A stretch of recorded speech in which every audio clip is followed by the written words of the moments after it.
দর্শক, আপনারা রিপোর্টটি দেখছিলেন। এ নিয়ে কথা বলতে আমাদের সাথে অনলাইনে যুক্ত হচ্ছেন গুম কমিশনের সদস্য জনাব সাজ্জাদ হোসেন। জনাব সাজ্জাদ হোসেন, আপনাকে স্বাগত জানাই চ্যানেল 24-এ। একটু জানতে চাই শুরুতে আপনার কাছে, গুম কমিশনে এখন পর্যন্ত কতগুলো অভিযোগ জমা পড়েছে এবং এই যে অভিযোগগুলো জমা পড়ছে নিশ্চয়ই আপনারা তদন্ত করছেন। কী ধরনের চ্যালেঞ্জের মুখোমুখি হচ্ছে গুম কমিশন? ধন্যবাদ আমাকে এই চ্যানেল 24 এর নিউজের সাথে যুক্ত করার জন্য। গুম কমিশন ইতিমধ্যে 1800 অধিক অভিযোগ পেয়েছে এবং প্রত্যেকটা অভিযোগই আমরা কমিশনের পক্ষ থেকে খতিয়ে দেখছি। সেখানে বেশ কিছু আহ, তথ্যের ঘাটতি রয়েছে, যেগুলোকে আমরা যাচাই বাছাই করে দেখছি যেটা আন্তর্জাতিক যে গুমের বিরুদ্ধে যে সনদ, সেই সনদ অনুযায়ী গুমের মধ্যে পড়ছে কিনা। যেই চ্যালেঞ্জগুলো আমরা মোকাবেলা করছি তার মধ্যে বেশ কিছু চ্যালেঞ্জ যেটা খুবই মারাত্মকভাবে আমাদের এই যে অনুসন্ধান প্রক্রিয়া সেটাকে ব্যাহত করছে। আপনারা জানেন যে ইতিমধ্যে অনেক ধরনের আলামত নষ্ট করে ফেলা হয়েছে। বস্তায় বস্তায় যেই তথ্য নথি সেগুলো পুড়িয়ে ফেলা হয়েছে। আয়নাঘর বা বন্দিশালা যেগুলো আছে, র্যাব, ডিজিএফআই, সিটিটিসি, সে প্রত্যেকটা জায়গায় কিন্তু তাদের যেই বন্দিশালা সেগুলো ভেঙে ফেলা হয়েছে আংশিক এবং পূর্ণ। তো এইগুলো ক্ষেত্রে যেটা হচ্ছে যে এখন আমাদের তথ্য সংগ্রহের ক্ষেত্রে ব্যাপক সমস্যা করতে হচ্ছে। এছাড়া হচ্ছে বাহিনীগুলোর মধ্য থেকে অসহযোগিতার একটা প্রবণতা শুরু থেকেই লক্ষ্য করা যাচ্ছে। আমরা যখন যে কোনো তথ্য করছি অথবা নাই, যেমন ধরেন যে ম্যান পাওয়ারের তালিকা চেয়ে পাঠিয়েছে, সেইগুলো তারা তালিকা নাই বলছে বা হারিয়ে গেছে বা তথ্য রাখা হয়নি। বিশেষ করে গোয়েন্দা সংস্থার যে তথ্যগুলো সেগুলো তারা দিতে চাচ্ছে না কখনোই, এবং ইভেন অনার বোর্ডেও তাদেরকে নাকি নাম রাখা হয় না। সো এইভাবে করা হয়েছে। আরেকটা বিষয় হচ্ছে যে 5ই আগস্টের পরে যেভাবে তারা এভিডেন্স নষ্ট করেছে, তার মধ্যে উল্লেখযোগ্য হলো যে কম্পিউটারের মধ্যে যে ডেটাবেস, এই ডেটাগুলো তারা নষ্ট করেছে। শুধুমাত্র তারা ওখান থেকে ডিলিটই করেনি, হার্ড ডিস্ক গুলোকে ভেঙেছে যাতে করে কখনো এগুলোকে রিট্রিভ করা না যায়। সিডিআর গুলোকেও নষ্ট করে দেওয়া হয়েছে। সো এই যে তথ্যের ঘাটতি, এইটা অনেক বেগ পেতে হচ্ছে এবং এটা অনেকটা হচ্ছে খড়ের গাদার মধ্যে সুই খোঁজার মতো অবস্থা। এই চ্যালেঞ্জগুলো প্রতিনিয়ত মোকাবেলা করে আসছে। এই আরেকটু জানতে চাই আপনার কাছে, এই যে চ্যালেঞ্জের কথা আপনারা বলছিলেন, বিভিন্ন সংস্থার পক্ষ থেকে আসলে তথ্য দেওয়া হচ্ছে না আপনাদেরকে, আপনারা কোনো ধরনের বাধার মুখোমুখি হচ্ছেন কিনা? কারণ জাতিসংঘের পক্ষ থেকে যে উদ্বেগ জানানো হচ্ছিল যে আসলে এই বিষয়গুলো মোকাবিলার ক্ষেত্রে নানান ধরনের আসলে বাধা আসছে এবং যারা পরিবার বা ভুক্তভোগী রয়েছে তারা এক ধরনের ভয়ভীতির মধ্যে রয়েছে, কারণ বিভিন্ন সংস্থার সাথে জড়িতরাই আসলে বা সরকারের উচ্চপদস্থরাই আসলে এই গুমের সাথে জড়িত ছিলেন। সেক্ষেত্রে আপনারা কোনো ধরনের বাধা পাচ্ছেন কিনা? আমরা সরাসরি কোনো বাধা পাইনি, তবে যেটা হচ্ছে ইনডাইরেক্টলি অনেকটা হুমকির মতো কথা স্বরূপ এসছে বিভিন্ন বাহিনীর পক্ষ থেকে। আরেকটা জিনিস যেটা হচ্ছে যে ভুক্তভোগীদের নানাভাবে হুমকি দেওয়া হচ্ছে এবং সেগুলোর আমরা অভিযোগও পেয়েছি।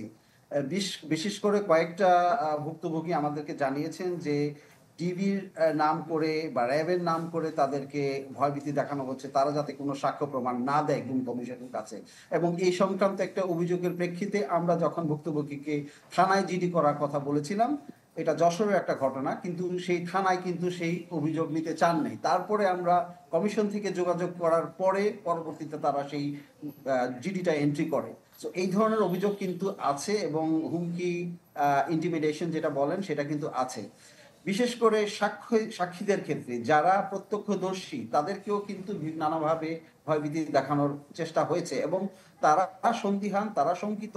কারণ হচ্ছে যেহেতু বাংলাদেশে এখন পর্যন্ত সাক্ষ্য এবং ভুক্তভোগীদের জন্য কোনো সুরক্ষা ব্যবস্থা নাই, তো সেক্ষেত্রে তারাও কিন্তু সাক্ষ্য দিতেও ভয় পাচ্ছেন এবং অনেকেই মনে করছেন যে এই গুমের যে সংস্কৃতি, এইটা হয়তো বা ফিরে আসতে পারে যদি না এই যে যারা গুমের সাথে জড়িত ছিল প্রত্যেকটা বাহিনীর ঊর্ধ্বতন কর্মকর্তারা, তারা তো এখনো স্ব পদে বহাল রয়েছেন এবং তাদেরকে বহালে রেখে তাদের যদি বিচারের আওতায় না আনা যায় তাহলে এই গুমের সংস্কৃতি হয়তো বা আবার ফিরে আসতে পারে। সেই আশঙ্কা থেকেই অনেকে তাদের অভিযোগ দায়ের করতেও ভয় পাচ্ছেন এবং সাক্ষ্য দিতেও ভয় পাচ্ছেন।